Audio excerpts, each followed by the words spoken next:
반갑습니다. 인왕삼TV 이홍종입니다. 이번 영화는 러브레터입니다.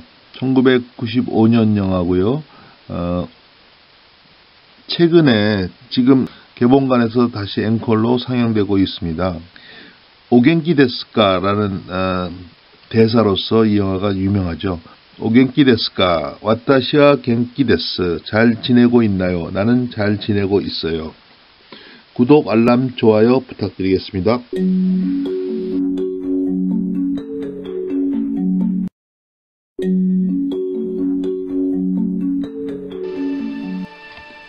또 한 번의 겨울, 당신은 잘 지내고 있나요?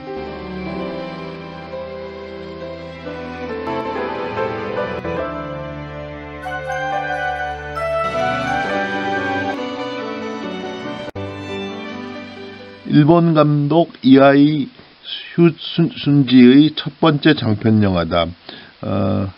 이하이 순지가 한국에서 유명한 이유도 이 영화 때문이죠. 한 여성이 죽은 약혼자와 똑같은 이름을 가진 여성과 편지를 주고받으면서 죽은 약혼자의 어린 시절 첫사랑의 비밀을 알게 된다는 이야기다.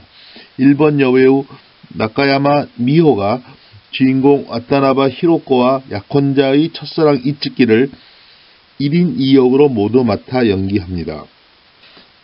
약혼자 후지 이츠키가 등산 도중 조난으로 세상을 떠난 지 2년이 흘렀지만 고베에서 살고 있는 와타나베 히로코는 아직 그를 잊지 못합니다. 홋카이도 오타루에 있는 그의 고향에서 치러진 2주년 추모식을 찾은 히로코는 그곳에서 약혼자 이츠키의 중학교 졸업 앨범을 발견합니다. 제가 홋카이도 오타루에 가본 기억이 나네요. 복잡한 마음에 그곳에 적혀있는 이츠키의 주소로 편지를 보내봅니다. 그러던 어느 날 그녀는 놀랍게도 후지 이츠키에게 답장을 받게 됩니다.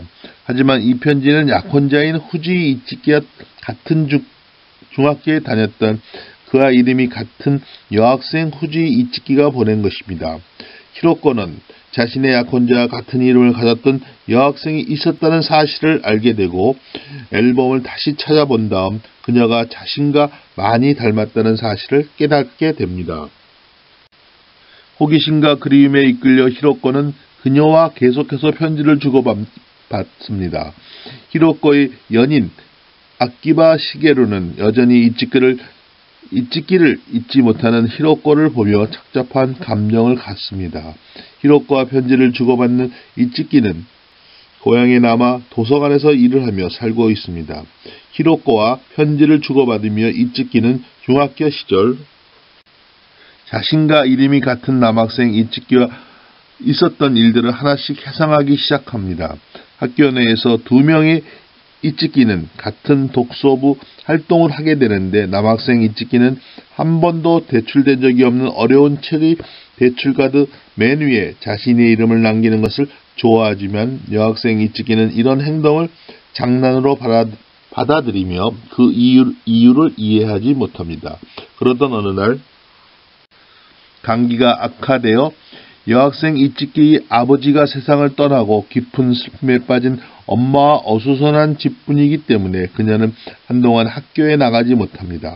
얼마 뒤 남학생 이츠키가 그녀의 집으로 찾아옵니다. 사정이 생겨 자신이 대출한 잃어버린 시간을 찾아서를 반납하지 못하니 그녀에게 대신 반납해 달라고 부탁합니다.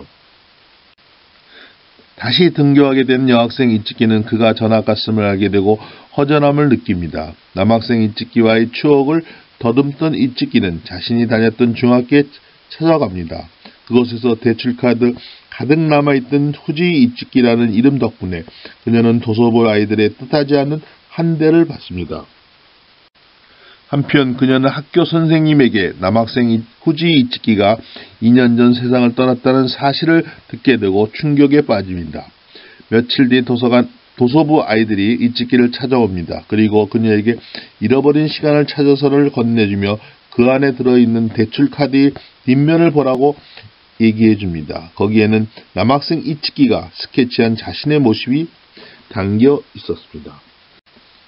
어린 시절 그녀는 자신과 이름이 같은 남학생 후지 이츠키 때문에 아이들에게 연인이라고 놀림을 받게 되자 그와 편하게 지내지 못합니다. 하지만 같은 이름을 가진 탓에 시험지가 바뀌거나 하는 등의 소소한 사건들에 항상 같이 휘말리면서 점점 서로를 알게 됩니다. 러브레터에서 가장 중요한 모티브 중 하나는 나카야마 미호가 연기한 1인 2역입니다. 일반적으로 한 명의 배우가 하나의 영화 속에서 두 개의 서로 다른 역할을 할 때 이는 대부분 선과 악의 두 가지 측면을 나누어 가진 도플갱어이거나 서로 닮은 하지만 서로 다른 더블이 됩니다. 영화의 장르로 보자면 전자가 공포영화이거나 스릴러 영화라면 후자는 코미디 영화인 경우가 많습니다. 러브레터의 1인 2역은 독특해 보입니다. 물론 이야기의 설정상 히로코가 이츠키의 첫사랑인 여학생 이즈키와 닮아야 할 필요가 있었겠지만 그것이 전부는 아닙니다. 아마도 이를 가장 잘 설명해 주는 것은 히로코가 이츠키가 죽은 산에 올라가는 장면일 것입니다. 히로코는 이츠키가 세상을 떠난 지 2년이 지나서야 비로소 용기를 내 이츠키가 숙정됐던 산을 찾아갑니다. 그리고 눈 쌓인 산속 들판에서 잘 지내고 있나요? 나는 잘 지내고 있어요. 라고 울먹이며 소리칩니다. 이 애침은 히로코가 약혼자와 세상을 떠나고 혼자 남은 자기 자신이 이렇게 살아있어도 괜찮냐고 자신에게 묻는 질문의 다름 아닙니다. 이게 재밌는 것 같아요. 혼자 남은 자기 자신이 이렇게 살아있어도 괜찮냐고 자신에게 묻는 질문입니다. 라는 뜻이죠. 그리고 이 순지는 기꺼이 병실에서 깨어난 이츠키의 입을 빌러 괜찮다라고 답해줍니다. 히로코가 또 다른 자기 자신이 이츠키를 통해 죽은 약혼자를 애도할 수 있었다면 이츠키 역시 히로코를 통해 미처 알지 못했던 사랑을 뒤늦게 깨닫게 되는 것입니다. 여러분 행복하십시오. 감사합니다.